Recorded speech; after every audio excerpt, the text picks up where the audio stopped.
Les fidèles catholiques romains ont commencé à se rendre sur la tombe du pape François dimanche. Reposant dans un simple tombeau blanc de la basilique Sainte-Marie-Majeure à Rome, le pape François a été inhumé samedi devant des dirigeants politiques du monde entier et une foule de centaines de milliers de personnes qui lui ont fait leurs adieux. Le pape François a été une source d'inspiration et un guide pour moi. Je dirais que le message qui m'a le plus marqué est celui de marcher, ne jamais s'arrêter. Il y a aussi le message sur l'eau. L'eau, lorsqu'elle s'arrête de bouger, devient putride. Ce message est resté gravé dans ma mémoire parce qu'il m'a vraiment encouragé à marcher dans la vie. Je suis venue ici parce que je n'ai malheureusement pas pu me rendre au Vatican plus tôt en raison d'autres engagements. Et je suis donc venue ici pour lui dire au revoir et le remercier pour ce qu'il a fait.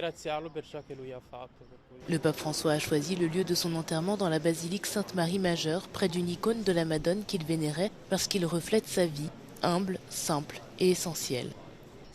C'était vraiment beau de voir le pape et sa pierre tombale aujourd'hui. J'ai trouvé incroyable qu'il veuille être enterré ici, dans cette basilique. Parmi toutes les basiliques, c'est celle-ci qu'il a choisie.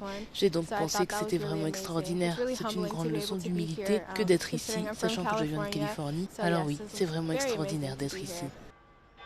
La tombe du pape François a été ouverte au cours du deuxième des 9 jours de deuil officiel de François, après quoi un conclave sera organisé pour élire le prochain pape. Aucune date n'a encore été fixée pour le conclave, mais il doit commencer avant le 10 mai.